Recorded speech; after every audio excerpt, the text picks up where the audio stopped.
for today's topic of discussion, rewilding, the history of rewilding, the goals and aims which it wishes to accomplish, and the ethical implications of rewilding an ecosystem, by Blaise Cerny.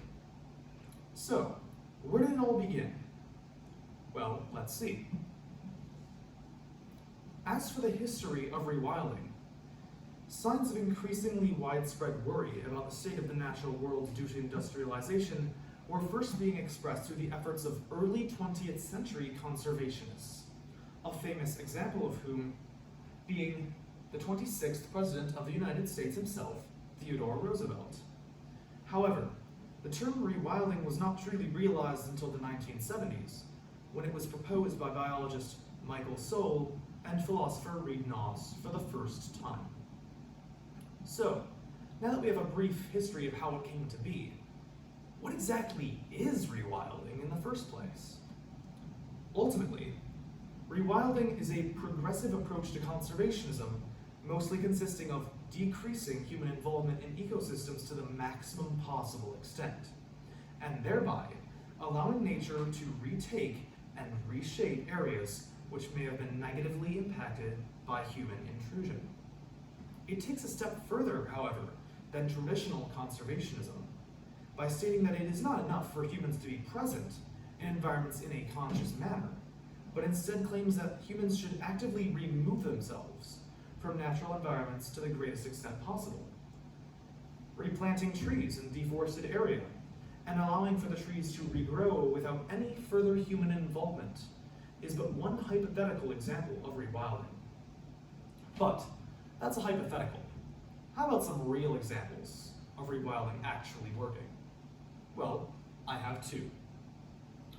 Over the past 50 years, roughly, there have been several astonishingly successful rewilding projects which have caught the attention of the entire world.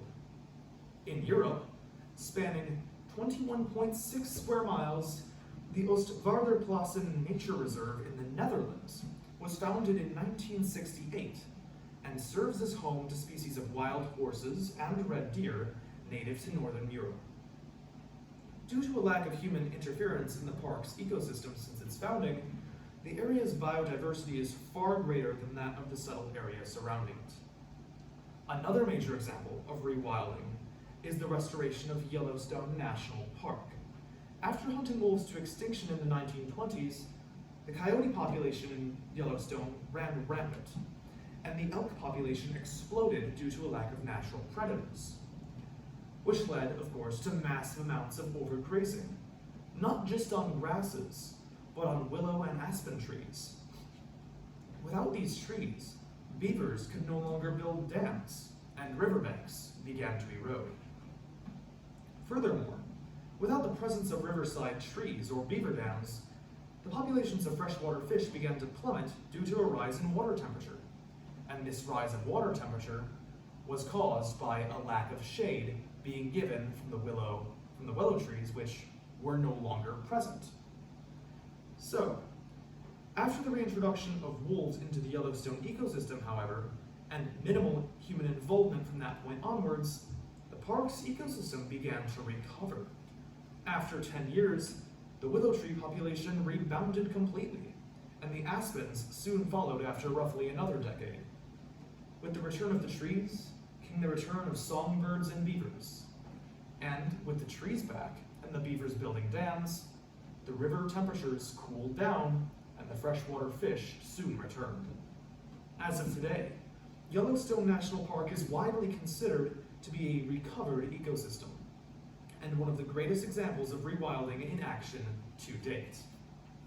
So, now that we have two examples of rewilding, what are its aims exactly besides just preserving ecosystems? Well, rewilding has several aims, namely, to preserve endangered species, to restore ecosystems suffering from a loss of biodiversity due to human involvement or otherwise, and, ambitiously enough, to combat climate change via carbon sequestration. Now, what is carbon sequestration, you may ask? Let's dive into that. Carbon sequestration is the process of essentially the capturing and storing of atmospheric carbon dioxide, It is a potent method of reducing the amount of carbon in the atmosphere and thereby preventing global climate change. Carbon sequestration can be either geological or biological.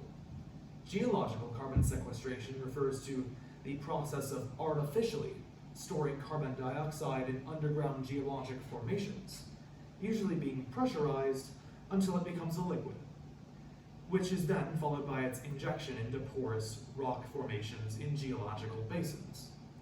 On the other hand, however, biological carbon sequestration refers to the storage of carbon in vegetation, soil, and wood products, as well as storage and consumption of carbon in aquatic environments by phytoplankton. Biological carbon sequestration is one of the major goals of rewilding, and seems to be a noble one. Now that we've gone over the history of rewilding, the several examples of it actually taking effect for the better, and its aims, which seem to be indeed noble, what exactly are the ethical implications of rewilding? And it turns out, unfortunately, that even this noble cause has a bit of a dark side. So, as for the ethical implications, while rewilding has noble goals and has proven to be very effective in several cases, including at Ostvaarderplassen and Yellowstone, there are several notable ethical concerns which it raises. Primarily among these is the question of what defines domestic as opposed to wild animals. Sometimes, upon reintroducing a formerly absent species to its former ecosystem, the specimens in question may be too domesticated to survive in the wild. As put by Carl Gustav Thulin and Hella Rocklandsberg, both of whom are professors at the Swedish University of Agricultural Sciences, rewilding of domesticated animals such as cattle or horses may include transportation to a certain habitat and then leaving the animals to take care of themselves. Second, during translocation of wild animals, catching, handling, and transportation can impact welfare. Third, in potential cases of retrobreeding, an example of this being introducing a number of individuals purposefully bred as a recreation of an extinct species, such as aurochs, the individuals are handled by humans, albeit in extensive farming conditions before being left in the wild. In all three cases, the animals involved cross the boundary between being human-reared and wild. Humans, if handled as domesticated animals, albeit briefly, wild individuals with no prior experience of humans risk experiencing stronger stress than domesticated animals. This phenomenon can be caused by even a brief time of being cared for by humans and can cause great suffering for the animals in question. The effects on the animals upon reintroduction can be devastating, ranging from a lack of an ability to find shelter, lack of ability to find food, increased risk of predation, and even harassment and lack of acceptance from other members of their own species. Clearly, if human attempts at reintroduction go wrong, then the impact that it can have on individual animals can be catastrophic. It also brings up another point regarding a lack of human intervention. If the point of rewilding is to leave the ecosystem as it is and not interfere, then how can reintroducing species be ethical according to the guidelines of the theory?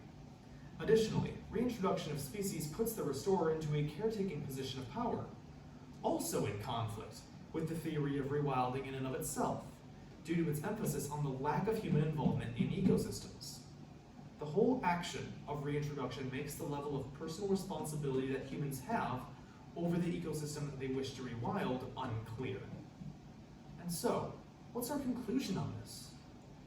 Doubtlessly, the goals and intentions behind rewilding are noble and good.